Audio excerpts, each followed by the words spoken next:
എൻ്റെ പേര് വിജു. ഞാൻ വരുന്നത് ബാംഗ്ലൂരിൽ നിന്നാണ്. ബാംഗ്ലൂർ മേരിമാത ഇടവക പള്ളിയിൽ നിന്നാണ്. ഞാൻ ഉടമ്പടി എടുത്തത് 2023 സെപ്റ്റംബറിലാണ്. ആദ്യം തന്നെ ഞാൻ മാതാവിനോടും പുത്രനോടും ക്ഷമ ചോദിക്കുന്ന. എൻ്റെ സാക്ഷ്യപ്പെടുത്തൽ വളരെ വൈകിപ്പോയി. കാരണം പലപ്പോഴും എനിക്ക് അറിയാൻ പറ്റിയില്ല മാതാവ് എൻ്റെ കൂടെയുണ്ട്, എന്നെ സംരക്ഷിക്കുന്നുണ്ടായിരുന്നു അറിയാൻ പറ്റാത്തതുകൊണ്ട് ഞാൻ വൈകിപ്പോയി. അതിന് ക്ഷമ ചോദിക്കുന്നു. എനിക്കൊരു സ്ഥലം ഉണ്ടായിരുന്നു, എൻ്റെ ചേട്ടൻ്റെ ഒരു സ്ഥലം ഉണ്ടായിരുന്നു, ബാംഗ്ലൂരിലാണ്. അത് വിൽക്കാൻ നോക്കിയിട്ട് കുറേ നാളുകൊണ്ട് പറ്റിയിട്ടുണ്ടായിരുന്നില്ല. അവിടെ ഒരു 5 കൊല്ലം ഞങ്ങൾ ശ്രമിച്ചു വിൽക്കാൻ. കാരണം അവിടെ പ്രശ്നം അവർ പറഞ്ഞത് ഒരു സ്ഥലത്തിൽ ഒരു സ്ഥലം റോഡാണെന്നാണ് പറഞ്ഞത്. അപ്പോൾ റോഡായതുകൊണ്ട് നമുക്ക് ആരും വരുന്നില്ല, നമ്മൾ ഉദ്ദേശിച്ച വിലയും കിട്ടുന്നില്ല. കാരണം അവിടെ നോക്കുമ്പോൾ ഒരു ചെറിയൊരു ഗുണ്ടായിസം പോലെയാണ് തോന്നിയത്. അപ്പം ഞങ്ങൾ ഓർത്ത് കിട്ടുന്ന വിലയ്ക്ക് കിട്ടുന്ന ഒരു സ്ഥലമെങ്കിലും കൊടുത്തിട്ട് പോയാലോ എന്ന് വിചാരിച്ച്. പക്ഷേ 2023 ഞാൻ ഉടമ്പടി എടുത്ത് ഉപ്പ് കൊണ്ട് അവിടെ വിതറി ഞങ്ങൾ പ്രാർത്ഥിച്ചതിൻ്റെ ഫലമായിട്ട് ആ നവംബറിൽ തന്നെ ഞങ്ങൾക്കത് വിൽക്കാൻ പറ്റി. ഏകദേശം ഒരുമാതിരി നല്ല വിലയും കിട്ടി ഞങ്ങൾക്ക്. ഞാൻ മേടിച്ചതിലും 10 ഇരട്ടി വിലയിൽ എനിക്ക് കൊടുക്കാൻ പറ്റിയത്. പിന്നെ അത് കൊടുക്കുന്നതിൻ്റെ സമയത്ത് നോക്കുമ്പോഴാണ് ഞങ്ങളുടെ ഡോക്യുമെൻറ്റ് മെയിൻ ഡീഡ് കാണാനില്ല. ഞാൻ നോക്കിയപ്പോൾ എനിക്ക് കാണുന്നില്ല, ചേട്ടൻ ചാലക്കുടിയില്ല. അവിടെ നോക്കിയപ്പോൾ പുള്ളിക്കും ഇല്ല. ഒരു ജെറക്സ് നോക്കിയിട്ട് ഒരു ജെറക്സ് കോപ്പിയും ഇല്ല. ദൈവമേ എന്ത് ചെയ്യും ഇനി? അങ്ങനെ ഇരിക്കുമ്പോഴാണ് ഞാൻ ആ വെച്ച ബാഗ് കുടഞ്ഞിട്ട് നോക്കിയിട്ട് എന്തും കാണാനില്ല. പിന്നെ ഞാൻ പിന്നെയും പ്രാർത്ഥിച്ചു, മാതാവേ ഇത് ഇന്നത് കാണിച്ചു തരണേ. അങ്ങനെ തിരിച്ച് രണ്ടാമത് ഉപ്പിട്ട് പ്രാർത്ഥിച്ച് നോക്കുമ്പോൾ ആ ബാഗിൻ്റെ തന്നെ സൈഡിലിരിപ്പുണ്ട്. അപ്പോഴേ എനിക്ക് തോന്നി, ദൈവമേ മാതാവ് കൂടെ ഉണ്ടല്ലോ എന്ന് തോന്നി. അങ്ങനെ ആ സ്ഥലം വിറ്റു. അത് അതിൻ്റെ വിലയും കിട്ടി. പിന്നെ വന്നത് എനിക്ക് അലർജി ഉണ്ടായിരുന്നു. എൻ്റെ ഓർമ്മ വെച്ച നാൾ മുതൽ എനിക്ക് അലർജി ആയിരുന്നു. എനിക്ക് തോന്നുന്നു ഒരു 15 വയസ്സുള്ള ഓർമ്മ തൊട്ട് ഏകദേശം എനിക്ക് ഓർമ്മ വെച്ച കാലം തൊട്ട് ഇതുവരെ ഉണ്ടായിരുന്നു. പക്ഷേ ഈ കഴിഞ്ഞ 3 മാസം തൊട്ട് എനിക്ക് അലർജി ഇല്ല. അല്ലെങ്കിൽ ഞാൻ എപ്പോഴേലും ഡസ്റ്റിൽ പോവുകയാണെങ്കിൽ ചില മാർക്കർ പേനയിൽ എഴുതുന്നതാണെങ്കിൽ പോലും എനിക്ക് അപ്പം തന്നെ തല കറങ്ങുന്ന പോലെയാവും. തുമ്മൽ തുടങ്ങിക്കഴിഞ്ഞാൽ പിന്നെ തുമ്മി എൻ്റെ തൊണ്ട പൊട്ടി ചുവര വന്നാൽ പോലും നിൽക്കില്ല. മിനിമം ഒരു ഗുളിക കഴിക്കണം, അല്ലെങ്കിൽ ചില ദിവസം മിക്ക ദിവസവും കളിച്ചുകൊണ്ടിരുന്നു. ഇപ്പം ഞാൻ ക്ലീൻ ചെയ്താലും കുഴപ്പമില്ല, പുകയടിച്ചാലും കുഴപ്പമില്ല. ഒരു 3 മാസമായിട്ട് ഒരു കുഴപ്പമില്ല. അപ്പോൾ വീട്ടിൽ പിള്ളേരും ഭാര്യയും പറഞ്ഞു തുടങ്ങി, ഇത് ശരിക്കും മാതാവ് തന്നെയാണ് നിങ്ങളെ സഹായിക്കുന്നതെന്ന് പറഞ്ഞു. പിന്നെ അത്ഭുതകരമായിട്ടൊരു സംഭവം സംഭവിച്ചത്, ഞാൻ എന്നെ സാക്ഷ്യപ്പെടുത്താൻ ഇവിടെ എന്നെ പ്രലോഭിപ്പിച്ചതായ ഒരു കാര്യം എന്ന് വെച്ചാൽ, എൻ്റെ മാനേജർ, ഞാനൊരു നല്ല IT കമ്പനിയിലാണ്, അറിയപ്പെടുന്ന IT കമ്പനിയിലാണ് ജോലി ചെയ്യുന്നത്. പക്ഷേ ഒരു 2 കൊല്ലമായിട്ട് പുള്ളി ഒരു നിരന്തരമായിട്ട് എനിക്ക് തോന്നി പുള്ളി എന്നെ ടാർഗറ്റ് ചെയ്യുന്ന മാതിരി തോന്നി. ഈ കഴിഞ്ഞ കൊല്ലത്തെ ഇൻക്രിമെൻറ്റ് എനിക്ക് തന്നില്ല. പുള്ളി പറഞ്ഞു, നീ വളരെ മോശ പ്രകടനമാണ് കാണിക്കുന്നത്, ഇതുപോലെയാണെങ്കിൽ എന്നെ ചിലപ്പോൾ പറഞ്ഞു വിടും എന്നുള്ളതാണ് ഇൻഡയറക്റ്റായിട്ട് പറഞ്ഞത്. അപ്പം ഞാൻ കുറേ നാളായിട്ട് ദൈവമേ എന്ത് ചെയ്യും ഇനി? എൻ്റെ വേറെ ജോലി കിട്ടണമെങ്കിൽ 20 കൊല്ലം ഞാൻ ആ സ്ഥാപനത്തിൽ ജോലി ചെയ്തതാണ്, അത്ര എളുപ്പമല്ല. പക്ഷേ എനിക്ക് പറ്റുന്ന രീതിയിലൊക്കെ പറ്റുന്ന ദിവസങ്ങളിൽ ഉപ്പ് കൊണ്ടുപോയി അവിടെ ഇട്ട് ഞാൻ പ്രാർത്ഥിക്കുമായിരുന്നു. അപ്പോൾ എന്നോട് വീട്ടിലും ചോദിച്ചു, എൻ്റെ ചേട്ടൻ്റെ പിള്ളേരും ചോദിച്ചു, അങ്കിളെ എന്താണ് വഴി, അങ്ങേര് പോവുമോ? ഞാൻ പറഞ്ഞു, ഒരിക്കലും പോവില്ല, ഞാൻ റിട്ടയർഡ് ആയാലും അങ്ങേര് പോവില്ല, എന്നെക്കാളും പ്രായം കുറവുമാണ്, അങ്ങേര് പോകാൻ സാധ്യതയില്ല, ഞാൻ തന്നെ പോകണം എങ്ങോട്ടേലും. പക്ഷേ ഈ കഴിഞ്ഞ തിങ്കളാഴ്ച അനൗൺസ്മെൻറ്റ് വന്ന് അയാൾ വേറെ ടീമിലോട്ട് പോവാന്ന്. അപ്പോഴെനിക്ക് ഇപ്പോൾ വീട്ടിലെല്ലാവരും ശരിക്കും നിങ്ങളുടെ കൂടെ മാതാവുണ്ട്.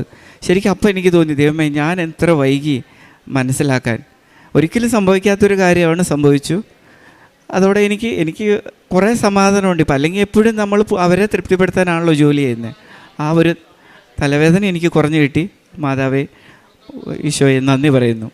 പിന്നെ എനിക്ക് നടുവേദന ഉണ്ടായിരുന്നു. അപ്പം ഞാൻ കുറേ നാളായിട്ട് ഇങ്ങനെ അതിന് ഒഴിച്ചിലും കാര്യങ്ങളും ചെയ്തുകൊണ്ടിരുന്നു. അത് ഇവിടെ ഈ സൈഡിൽ എനിക്ക് തരിപ്പുണ്ടായിരുന്നു. പലപ്പോഴും ചൊറിച്ചിൽ കഴിഞ്ഞ് കഴിഞ്ഞാൽ ഒരു രക്ഷയുണ്ടായിരുന്നില്ല. അതും ഇപ്പം എനിക്ക് കുറേ നാളായിട്ട് അനുഭവപ്പെടുന്നില്ല. അതും മാറിക്കിട്ടി. എൻ്റെ അടുത്ത് വീട് കിട്ടുന്ന ആൾ, ഞങ്ങൾ ബാംഗ്ലൂരിലൊക്കെ ചെറിയ സ്ഥലങ്ങളാണ്. എൻ്റെ സ്ഥലം 20 അടി ബൈ 30 അടിയാണ്. തൊട്ടടുത്ത ആൾ അത്ര വാങ്ങിച്ച്, ഞാനൊരു 1.5 അടി ചിലയിടത്ത് വിട്ട്, ചിലയിടത്ത് 1 അടി വിട്ടിട്ടുണ്ട്. അടുത്ത് വീട് കിട്ടുന്നയാളോട് ഞാൻ പറഞ്ഞു, ഒരു 1/2 അടി വിടാൻ പറഞ്ഞു. അയാൾ എന്ത് ചെയ്ത് സമ്മതിക്കില്ല. അവിടുത്തെ ആൾക്കാരും നമുക്കാരും സപ്പോർട്ടില്ല. ഞങ്ങൾ പല രീതിയിൽ സംസാരിച്ച് നോക്കി, 1/2 അടി വിട്ടില്ലെങ്കിൽ ഇതിൻ്റെ ഇടയിൽ കൂടെ പോയി മെയിൻറ്റെയിൻ ചെയ്യാൻ പറ്റില്ല. ഞാൻ ആകുന്ന പറഞ്ഞു നോക്കി, ആൾക്കാരെ വിളിച്ച് പറഞ്ഞു നോക്കി, ഒരു രക്ഷയില്ല. അവസാനം ഞാൻ എന്നും പ്രാർത്ഥിക്കുമ്പോൾ അവിടെ ആ സൈഡിൽ കൂടെ ഉപ്പിട്ട് പ്രാർത്ഥിച്ച് അയാൾ 1/2 അടി വിട്ട്. ഇപ്പോൾ അയാൾക്കൊരു ട്രാൻസ്ഫറായിട്ട് അയാൾ 4 കൊല്ലത്തിന് അയാൾ ബെള്ളാരിക്ക് പോയി. പക്ഷേ ഇപ്പോൾ അയാൾ വളരെ സ്നേഹത്തിലാണ്. അയാൾ ചോദിച്ചു, എന്തെങ്കിലും ആവശ്യമുണ്ടെങ്കിൽ ഞാൻ വിളിച്ചോട്ടെ, എൻ്റെ ഭാര്യയും മക്കളും ഇവിടെയാണ്. അത്ര നല്ല സ്നേഹത്തിലാണ്. മാതാവേ അതിനും നന്ദി. കാരണം അടുത്ത ആളുമായിട്ട് പ്രശ്നം ഉണ്ടാക്കലല്ലായിരുന്നു നമ്മുടെ ഉദ്ദേശം, സ്നേഹത്തോടെ പോകാൻ തന്നെയാണ്. പക്ഷെ എത്ര പറഞ്ഞിട്ടും കേൾക്കാഞ്ഞിട്ട് മാതാവാണ് എന്നെ അവിടെ ഹെൽപ്പ് ചെയ്തത്. പിന്നെ കഴിഞ്ഞ കൊല്ലം റാലിക്ക് വരുന്ന സമയത്തിലായിരുന്നു, ഞങ്ങളുടെ കമ്പനിയിൽ ഒരു ഐഡിയ ജനറേഷൻ എന്ന് പറഞ്ഞൊരു സംഭവമുണ്ട്. അതിന് പ്രത്യേകിച്ച് ഒരു പേരുണ്ട്, അതിവിടെ പറയുന്നില്ല. അപ്പം ഞാനൊരു ഐഡിയ ഇട്ട് പ്രസൻറ്റ് ചെയ്യുന്ന ഡേറ്റും ഇവിടുത്തെ റാലി ഡേറ്റും സെയിം ആയിരുന്നു.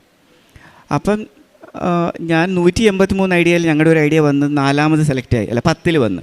10ൽ ഇനി 1, 2, 3 സെലക്ട് ആവുള്ളൂ. അത് വൈസ് പ്രസിഡൻറ്റുമായിട്ടാണ് ഇത് വരുന്നത്. 3 വൈസ് പ്രസിഡൻ്റാണ് ഞങ്ങളുടെ കമ്പനിയുടെ ടോപ്പ് ആൾക്കാരുകളാണ്. അപ്പോൾ എന്നോട് കുറച്ച് പേര് പറഞ്ഞാൽ നീ അത് ഇവിടെ തന്നെ ഇന്ന് പ്രസൻറ്റ് ചെയ്യണം, അല്ലെങ്കിൽ കിട്ടില്ല. പക്ഷേ വീട്ടിൽ എന്നോട് ഭാര്യയും മക്കളും പറഞ്ഞ് നിങ്ങൾ ഇതിവിടെ പോകാമെന്ന് തീരുമാനിച്ച ശേഷമല്ല സെലക്ട് ആയത്, നിങ്ങൾ ഇവിടെ ഇല്ലെന്ന് പറഞ്ഞു. അപ്പോൾ ഞാൻ പറഞ്ഞു ഇല്ല, ഞാൻ ഒരിക്കലും ഞാൻ റാലി മുടക്കില്ല, അതിൻ്റെ ഒരു ഡൗട്ടും ഇല്ല, എൻ്റെ ചാൻസ് പോയാൽ പോയിക്കോട്ടെ എന്ന് പറഞ്ഞു. അന്ന് ഞാൻ അവിടെ നിന്ന് ബാംഗ്ലൂരിൽ നിന്ന് വരുമ്പം ഓവർനൈറ്റ് എനിക്ക് തോന്നുന്നു 3 മണി രാവിലെ വരെ ഞങ്ങൾ ഡിസ്കസ് ചെയ്ത്, ഞാനും വേറൊരു പള്ളിയും പിന്നെ മാനേജറുമായിരുന്നു, അവരോട് ഡിസ്കസ് ചെയ്ത് എല്ലാം ചെയ്തു. അവർ പ്രസൻറ്റ് ചെയ്തു. ഇവിടെ ഞാൻ റാലി നടത്തി, ഞാനും പയ്യനും വന്ന് നടന്നു. പിറ്റേ ദിവസം റിസൾട്ട് വന്നപ്പോൾ ഞങ്ങളുടേതും സെലക്റ്റായി.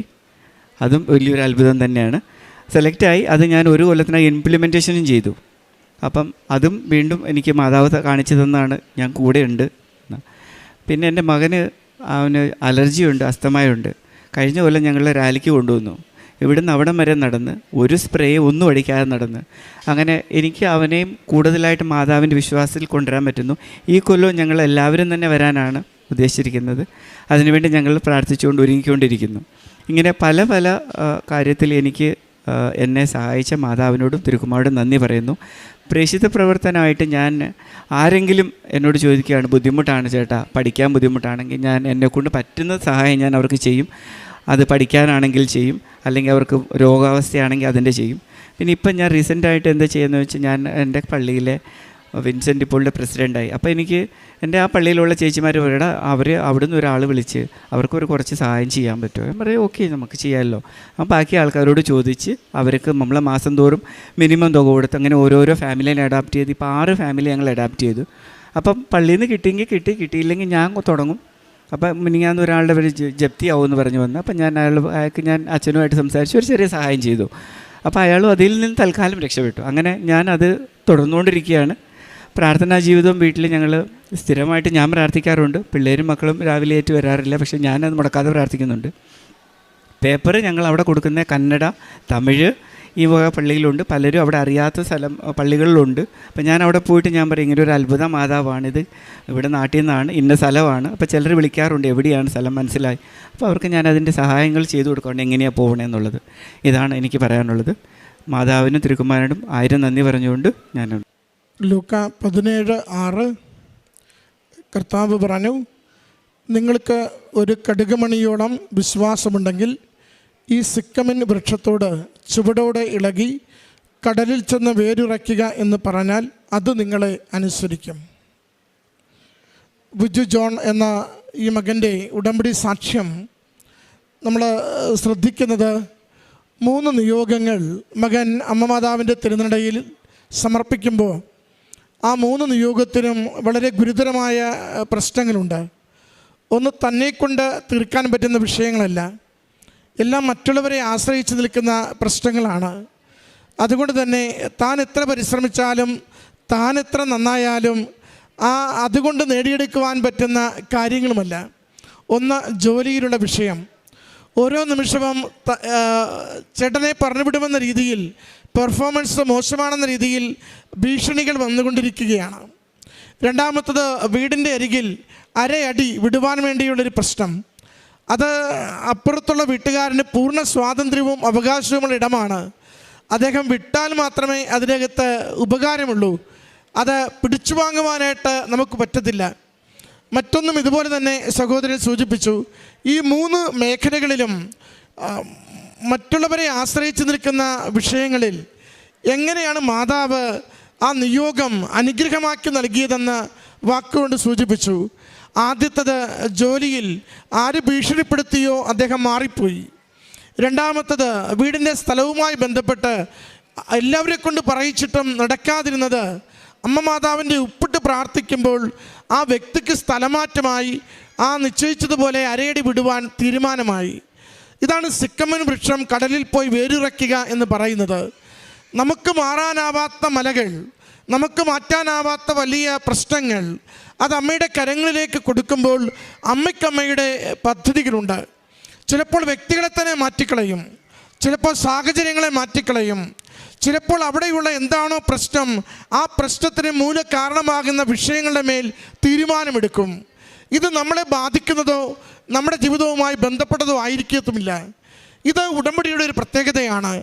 നമ്മൾ വചനത്തിലെപ്പോഴും ഈ സിക്കമോൻ വൃക്ഷം കടലിൽ പോയി പതിക്കുക എന്ന് പറയുമ്പോൾ നമ്മളത് വല്ലാതെ കിടന്ന് ഇത് നടക്കുമോ, അന്ന് മാത്രം നടന്നതല്ലേ എന്ന് പറയുമ്പോൾ വലിയ പ്രശ്നത്തെ വളരെ നിസ്സാരമായി മാറ്റിയെടുക്കുവാൻ ദൈവത്തിന് കഴിവുണ്ട് എന്നാണ് അതിൻ്റെ അർത്ഥം. ഏതൊരു വലിയ പ്രശ്നത്തെയും നിസ്സാരമായി മാറ്റിയെടുക്കുവാൻ കഴിവുണ്ട്. സഹോദരൻ പറഞ്ഞു, 5 വർഷത്തോളമായി സ്ഥലം വിൽക്കാൻ നോക്കുന്നു, വളരെ താഴ്ന്ന വില മാത്രം പറഞ്ഞുകൊണ്ടിരിക്കുന്നു, അത് എത്ര നോക്കിയിട്ടും ശരിയാവുന്നില്ല. അമ്മയുടെ കരങ്ങളിൽ കൊടുത്ത് നിയോഗം സമർപ്പിച്ച് പ്രാർത്ഥിക്കുമ്പോൾ പിന്നീട് ലഭിക്കുന്നത് വാങ്ങിയതിൻ്റെ 10 ഇരട്ടി വിലയ്ക്ക് വിൽക്കുവാനുള്ള അനുഗ്രഹമാണ്. നമ്മുടെ ജീവിതം അമ്മയുടെ കരങ്ങളിൽ ഏൽപ്പിച്ചു കൊടുത്താൽ ജീവിതത്തിൻ്റെ വിഷയങ്ങൾ അമ്മ എപ്പോഴും സുരക്ഷിതമായി കാത്തുകൊണ്ടിരിക്കും. ചിലപ്പോൾ അല്പം കാലതാമസമുണ്ടാവും. ജോസഫച്ചൻ ധ്യാനത്തിൽ നമ്മളിത് ഓർമ്മിപ്പിക്കാറുണ്ട്. ചില നിയോഗങ്ങൾ നിങ്ങൾ പ്രാർത്ഥിച്ചു കൊണ്ടിരിക്കുമ്പോൾ അല്പം വൈകിയെന്ന് കരുതി നിങ്ങൾ നിരാശപ്പെടുകയോ പരിഭ്രമിക്കുകയോ ചെയ്യരുത്. കുറേ കൂടി മെച്ചപ്പെടുത്തി നൽകുവാൻ വേണ്ടി, കുറേ കൂടി അനുഗ്രഹിച്ച് നൽകുവാൻ വേണ്ടി ഒരല്പസമയത്തിന് വേണ്ടി കാക്കുന്നതാണത്. അമ്മയ്ക്ക് അമ്മയുടെ ഒരു പദ്ധതിയുണ്ട്. നമ്മുടെ കരങ്ങളിലേക്ക് ഒരു കാര്യം അനുഗ്രഹമായി കൈമാറുമ്പോൾ അതിൽ അപകടമൊന്നും ഉണ്ടാവരുതെന്ന് അമ്മയ്ക്ക് നിർബന്ധമുണ്ട്. നമുക്ക് കാണാനാവാത്ത അപകടങ്ങളോ അനിശ്ചിതത്വങ്ങളോ ഒരു വിഷയത്തിന്മേലുണ്ടെങ്കിൽ അത് പരിഹരിച്ച് തരുന്നതിന് അമ്മ എപ്പോഴും നാം വയ്ക്കുന്ന നിയോഗങ്ങളെ വിശുദ്ധീകരിച്ച് അനുഗ്രഹിച്ചാണ് കൈമാറുന്നത്. സഹോദരൻ പറഞ്ഞു, ഡോക്യുമെൻറ്റ്സ് കാണുന്നില്ലായിരുന്നു, അമ്മയുടെ അരികിൽ നിയോഗം വെച്ച് പ്രാർത്ഥിച്ചു കൊണ്ടിരുന്നു. എന്നാൽ തക്ക സമയത്ത് അത് കണ്ടെത്തുവാനും യാതൊരു പ്രശ്നവുമില്ലാതെ സ്ഥല വിൽപ്പന നടത്തുവാനും സാധിച്ചുവെന്ന്. അലർജിയുടെ അസുഖത്തെക്കുറിച്ച് പറഞ്ഞു, വല്ലവരും എവിടെയെങ്കിലും ഇരുന്ന് മാർക്കർ വെച്ച് എഴുതിയാൽ പോലും എനിക്ക് തലകറങ്ങുമായിരുന്നു. ഉടമ്പടി എടുത്ത നേർച്ച വസ്തുക്കൾ ഉപയോഗിച്ച് ഇന്ന് ആരെന്ത് ചെയ്താലും യാതൊരു ക്ലേശവുമില്ലാതെ, അലർജിയുടെ യാതൊരു പ്രശ്നവുമില്ലാതെ സഹോദരൻ്റെ മകനും സൗഖ്യത്തോടുകൂടി ജീവിക്കുന്നതിനെ ഇന്ന് സാക്ഷ്യപ്പെടുത്തി. പ്രിയമുള്ളവരെ, ജീവിതത്തിൻ്റെ സമസ്ത മേഖലകളിലും എങ്ങനെ അമ്മ മാതാവിൻ്റെ സംരക്ഷണം ലഭിച്ചുവെന്ന് സഹോദരൻ സാക്ഷ്യപ്പെടുത്തുകയാണ്. പലതും കുറച്ചു നാൾ മുമ്പ് കിട്ടിയതാണ്. എന്നാൽ ഇത് അമ്മ വഴി കിട്ടിയോ എന്നത് സംശയമായിരുന്നു. അമ്മ വഴി കിട്ടിയതാണോ ഇതെന്ന് സംശയമാണ് ഇത്രയും സാക്ഷ്യം വഹിക്കുവാൻ കാരണമെന്ന് ക്ഷമാപണത്തോടു കൂടി ഏറ്റുപറയുന്നുണ്ട്. ഓർക്കണം, ഉടമ്പടിയിൽ അമ്മ മാതാവിൻ്റെ ഒരു കൈകളിലേക്ക് ഒരു നിയോഗം ഏൽപ്പിച്ചാൽ അത് വിശ്വസിക്കുവാൻ നമുക്ക് ഉറപ്പുണ്ടാവണം. നമുക്ക് തന്നെ നേടാനാവുന്നതൊന്നും അമ്മയുടെ കരങ്ങളിൽ കൊടുക്കരുത്. അതാണ് ജോസഫച്ചൻ ഉടമ്പടി ധ്യാനത്തിലേക്ക് വരുമ്പോൾ ആദ്യത്തെ ക്ലാസ്സിൽ പറയുക, നിങ്ങളുടെ സമ്പത്ത് കൊണ്ട് നേടാനാവുന്നത്, നിങ്ങളുടെ ജോലി കൊണ്ട് നേടാനാവുന്നത്, നിങ്ങളുടെ ബന്ധുബലം കൊണ്ട് നേടാനാവുന്നത്, നിങ്ങൾക്ക് തന്നെത്താനെ നിർവഹിച്ച് തീർക്കാനാവുന്നത്, ആ വിഷയങ്ങളൊന്നും നിയോഗമായി എഴുതരുത്. മറിച്ച് നിങ്ങൾക്ക് അസാധ്യമെന്ന് ഉറപ്പുള്ളത് മാത്രം അത് അമ്മയുടെ കരങ്ങളിലേക്ക് കൊടുക്കണം. എന്നാൽ മാത്രമേ അതിനെ അമ്മ നൽകുന്ന അനുഗ്രഹമായി നമുക്ക് സ്വീകരിക്കാൻ പറ്റുകയുള്ളൂ. പ്രിയമുള്ളവരെ, ഉടമ്പടിയിൽ ഒരു നിയോഗം വയ്ക്കുമ്പോൾ പൂർണ്ണമായും ദൈവകരങ്ങളിൽ നമ്മളതിനെ ഉടമസ്ഥപ്പെടുത്തുകയാണ്. അമ്മ മാതാവ് അത് ഈശോയ്ക്ക് കൊടുക്കുവാൻ, ഈ നാളുകളിൽ അമ്മയും ഈശോയും ഈ വിഷയത്തെക്കുറിച്ച് സംസാരിക്കുവാൻ നമ്മൾ ഓർക്കുന്നില്ലെങ്കിൽ പോലും നമുക്ക് വേണ്ടി ഓർക്കുന്നൊരമ്മയുടെ അരികിലാണ് നമ്മുടെ വിഷയങ്ങളെ ഏൽപ്പിച്ചു കൊടുക്കുന്നത്. നമ്മൾ മറന്നുപോകും, ഉടമ്പടി എടുത്തതും മറക്കും, ഒരുപക്ഷെ നിയോഗം വെച്ചതും മറന്നുപോകും, എന്താ നിയോഗമെന്ന് പോലും മറന്നുപോകും. ഒരു 10 ഉടമ്പടി പുതുക്കിയവരോട് ആദ്യത്തെ ഉടമ്പടിയുടെ നിയോഗം എന്താണെന്ന് ചോദിച്ചാൽ ചിലപ്പോൾ പലതും മറന്നുപോകും. പക്ഷെ മറക്കാത്തൊരമ്മയുടെ കരങ്ങളിൽ ജീവിതം അനുഗ്രഹമാകുവാൻ വേണ്ടി നിങ്ങളിവിടെ വന്നണയുകയും വിശുദ്ധിയിലും വിശ്വസ്തതയിലും ജീവിതം കൊടുക്കുകയും ചെയ്തിട്ടുണ്ടോ, നാം മറന്നതുപോലും നമുക്ക് അനുഗ്രഹമാക്കി തരുവാൻ അമ്മയ്ക്ക് കഴിവുണ്ട്. ഒത്തിരി മക്കൾ സാക്ഷ്യത്തിൽ ഇത് പറയാറുണ്ട്. ആദ്യം എഴുതിയപ്പോൾ നിയോഗം വെച്ചു, പിന്നീട് കിട്ടില്ലെന്ന് കരുതി ഞങ്ങളത് വിട്ടുകളഞ്ഞു. എന്നാൽ കുറേ നാൾ കഴിഞ്ഞപ്പോൾ നിയോഗം എഴുതാതെ ഉടമ്പടി ജീവിച്ചു കൊണ്ടിരുന്നപ്പോൾ ആദ്യം എഴുതിയത് അമ്മ മാതാവ് ഞങ്ങൾക്ക് വേണ്ടി അനുവദിച്ചു തന്നുവെന്നാണ്. അതുകൊണ്ട് ഓരോ ഉടമ്പടി നിയോഗവും വളരെ പ്രധാനപ്പെട്ടതാണ്. ഓരോ ഉടമ്പടി നിയോഗവും അമ്മയുടെ കരങ്ങളിൽ ഏൽപ്പിക്കുമ്പോൾ പൂർണ്ണമായും അത് ഏൽപ്പിക്കണം, പാതിമനസ്സോടെയല്ല.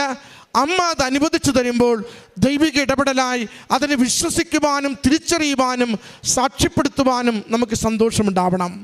ഓരോ സാക്ഷ്യവും ദൈവനാമത്തെ മഹത്വപ്പെടുത്തുന്നതാണ്. ദൈവനാമത്തെ മഹത്വപ്പെടുത്തുക കൂടുതൽ വലിയ അനുഗ്രഹങ്ങൾ ജീവിതത്തിൽ അനുഭവിക്കുവാൻ, ഉടമ്പടി കുറേ കൂടി വിശ്വസ്തതയിലും സന്തോഷത്തിലും ജീവിക്കുവാൻ അമ്മ നമ്മളെ നയിക്കുന്നത് നമുക്ക് അനുഭവിക്കുവാനാവും.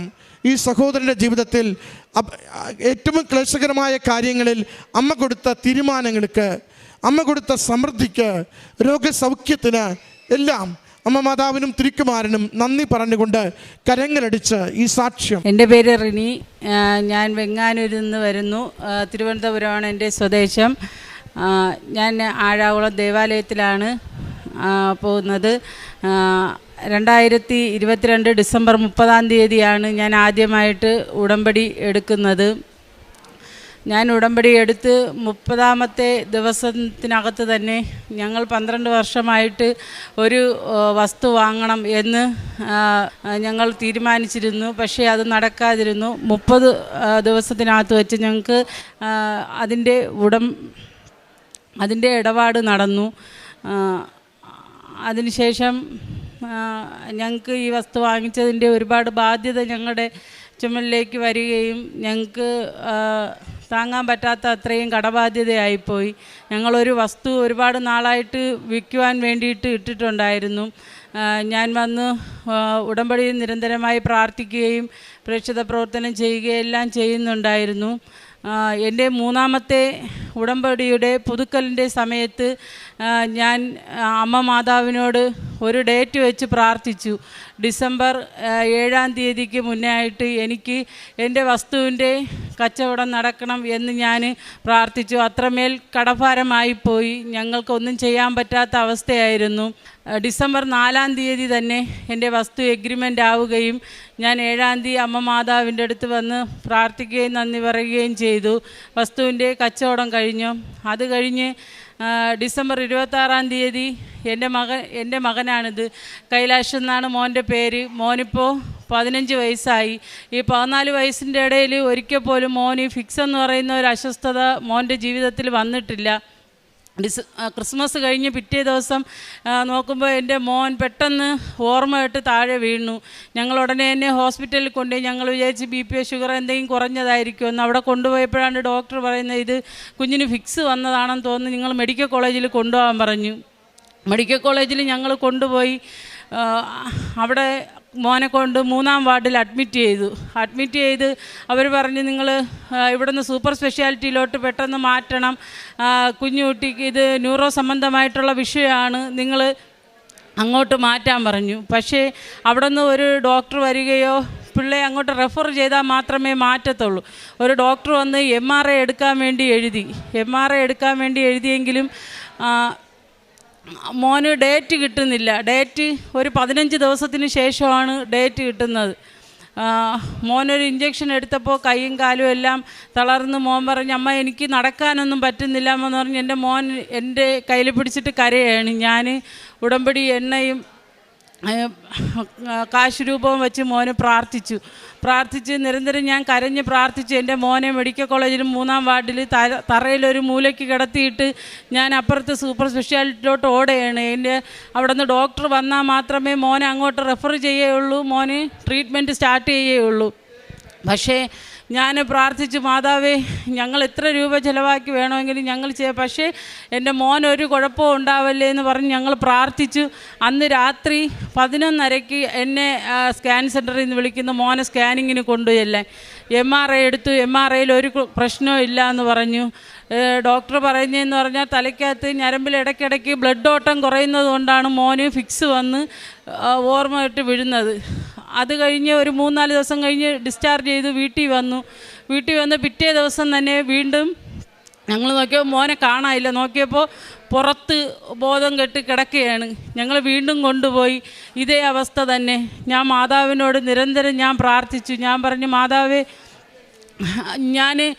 ഞാൻ പ്രാർത്ഥിച്ചത് ഇങ്ങനെയാണ്, ഉണ്ണി യേശുവിനെ മാതാവ് കയ്യിലേന്തി പ്രാർത്ഥിച്ചതുപോലെ വച്ചിരുന്ന പോലെ ഞാനും എൻ്റെ മോനെ കയ്യിൽ വച്ച് ഞാൻ പ്രാർത്ഥിക്കുന്നു. മാതാവേ എൻ്റെ മകന് അവിടെ നിന്ന് നീ അങ്ങ് സൗഖ്യം നൽകണേ. ഇങ്ങനെയാണ് ഞാൻ പ്രാർത്ഥിച്ചത്. എൻ്റെ പ്രാർത്ഥനയിൽ കുറവുകളുണ്ടെങ്കിൽ നികത്തി തരണേ എന്ന് പറഞ്ഞ് ഞാൻ മാതാവിനോട് പ്രാർത്ഥിച്ചു. മോൻ 7 ദിവസം കിടന്നു. എന്നിട്ട് ഞാൻ പറഞ്ഞു, ഞാനിവിടെ നിന്ന് ഇറങ്ങിയ ഉടനെ തന്നെ ഞാൻ മാതാവിൻ്റെ അടുത്ത് വരും, എനിക്ക് അമ്മയെ കാണണം, എൻ്റെ പിള്ളേയും കൊണ്ട് ഞാൻ വരുമെന്ന് പറഞ്ഞ് എനിക്ക് അച്ഛനെ കാണാൻ വേണ്ടി അതിയായ സന്തോഷത്തോടെ ഞാൻ ഡിസ്ചാർജായി പിറ്റേ ദിവസം തന്നെ ഞാനിവിടെ വന്നു. ഇവിടെ വന്ന് അച്ഛനെ കാണാൻ ഉടമ്പടി പുതുക്കിയിട്ട് നിന്നപ്പോൾ എനിക്ക് കാണാനായിട്ട് സാധിച്ചില്ല. അച്ഛൻ ഇങ്ങനെ കൈവച്ച് പ്രാർത്ഥിക്കുന്നുണ്ട് ഇവിടെ നിന്ന വിശ്വാസികളെ. ഞാനും അപ്പോൾ അതിനൊപ്പം എൻ്റെ മോൻ്റെ തലയിൽ കൈവച്ച് ഞാനും പ്രാർത്ഥിച്ച് ഞങ്ങളിവിടെ നിന്നപ്പോൾ ഞങ്ങൾക്ക് മാതാവിൻ്റെ ദർശനം ഉണ്ടായി. എനിക്ക് വിശ്വസിക്കാൻ പറ്റില്ല. ഞാൻ ഉടനെ മകനോട് പറഞ്ഞു, മോനെ നീ നോക്ക്, മാതാവ് ഞങ്ങളെ അതിതീക്ഷ്ണമായിട്ട് ഞങ്ങളെ നോക്കുന്നു എന്ന് ഞാൻ മോനോട് പറഞ്ഞു. എൻ്റെ മോനും നോക്കി ഞങ്ങൾ രണ്ടുപേരും കരഞ്ഞ് മാതാവിനോട് പ്രാർത്ഥിച്ച്. എൻ്റെ മോന് ഓവർഡോസ് ഗുളികയാണ് കഴിച്ചുകൊണ്ടിരുന്നത്. മോൻ ഗുളിക കഴിക്കുന്ന സമയത്തെല്ലാം ക്ഷീണിതനായിപ്പോവും. 10ാം ക്ലാസ്സിലാണ് പഠിക്കുന്നത്, സ്കൂളിലൊന്നും പോകാൻ പറ്റാതെ വളരെയധികം ബുദ്ധിമുട്ടിലായിരുന്നു. ഇപ്പോൾ എൻ്റെ മോൻ ഗുളികയെല്ലാം നിർത്തി. ഇപ്പോൾ മോന് നല്ല രോഗത്തിൽ നിന്ന് നല്ല പൂർണ്ണമായൊരു വിടുതലിനെ നൽകി. ഇപ്പോൾ മകൻ ഗുളിക കഴിക്കുന്നില്ല, ഇപ്പോൾ നല്ല സൗഖ്യപ്പെട്ടു. അമ്മ മാതാവിന് ഉന്നയിച്ചിട്ട് ഞാൻ എൻ്റെ നന്ദി അർപ്പിക്കുന്നു. അതോടൊപ്പം തന്നെ ഞാനൊരു പ്രൈവറ്റ് ബാങ്കിലാണ് ഞാൻ വർക്ക് ചെയ്തിരുന്നത്. 1.5 വർഷക്കാലമായിട്ട് ഞാൻ ജോലിയില്ലാതെ വളരെയധികം ദുഃഖത്തിലായിരുന്നു, വളരെയധികം വിഷമത്തിൽ. ഞാൻ മാതാവിനോട് ഉടമ്പടിയിൽ വിഷയം വെച്ച് ഞാൻ നിരന്തരം പ്രാർത്ഥിച്ചുകൊണ്ടിരുന്നു. എനിക്ക് ഇപ്പോൾ ഒരു ജോലി ലഭിച്ചു, എനിക്ക് SBIയിൽ ജോലി ലഭിച്ചു. ഞാനിപ്പോൾ 3 മാസമാവാൻ പോകുന്നു. എൻ്റെ അമ്മ മാതാവിന് ഞാൻ ഒരുപാട് കോടാനുകോടി ഞാൻ നന്ദി പറയുന്നു. അതുപോലെ തന്നെ ഞാൻ കാരുണ്യ പ്രവൃത്തിക്ക് വേണ്ടിയിട്ട് ഞാൻ പോയത് എൻ്റെ മകൻ കിടന്ന ഹോസ്പിറ്റലിൽ തന്നെയാണ്. ഞാൻ അവിടെ സെക്യൂരിറ്റിയുടെ അടുത്ത് പറയും, അവിടെ സെക്യൂരിറ്റി ഞങ്ങളെ കയറ്റി വിടില്ല. ഞാൻ പറയും, എൻ്റെ മോൻ ഇവിടെ കിടന്നതാണ്, എനിക്ക് സാക്ഷി പറയണം എന്ന് പറഞ്ഞ് ഞാനിവിടെ നിന്ന് കാശ് രൂപവും വാങ്ങി ജപമാലയും ഉടമ്പടി തൈലവും പത്രവുമായിട്ട് ഞാൻ മെഡിക്കൽ കോളേജിൽ സൂപ്പർ സ്പെഷ്യാലിറ്റി ഹോസ്പിറ്റലിൽ പോയിട്ട് ഞാൻ എൻ്റെ മോനെ കാണിച്ചിട്ട് ഞാൻ പറയും, എൻ്റെ മകൻ ഇവിടെ കിടന്നതാണ്, എൻ്റെ മാതാവാണ് എൻ്റെ മകന് സൗഖ്യം നൽകിയത് എന്ന് പറഞ്ഞ് ഞാൻ ആദ്യകാലങ്ങളിൽ നമ്മുടെ ഇടവക പള്ളിയിൽ പോകുമായിരുന്നു പ്രേക്ഷിത പ്രവർത്തനം. പിന്നെ ഞാൻ പോകില്ല. ഞാൻ പോകുന്നത് എപ്പോഴും ഹോസ്പിറ്റലുകളിലാണ് ഞാൻ പോകുന്നത്. അവിടെ പോയിട്ട് അവർക്ക് വേണ്ടി പ്രാർത്ഥിക്കും. കാശ് രൂപം കൊടുക്കുമ്പോൾ അവർക്കൊക്കെ വലിയ സന്തോഷമാണ്. എന്നിട്ട് എനിക്ക് പ്രാർത്ഥിക്കണേ എന്ന് പറഞ്ഞ് ഓരോരുത്തർ എൻ്റെ അടുത്ത് പറയും. ഞാൻ പ്രാർത്ഥിക്കാറുണ്ട്. കാരുണ്യ പ്രവൃത്തിയായിട്ട് ഞങ്ങൾ മെഡിക്കൽ കോളേജിൽ RCCയിലൊക്കെ ഫുഡൊക്കെ കൊടുക്കും.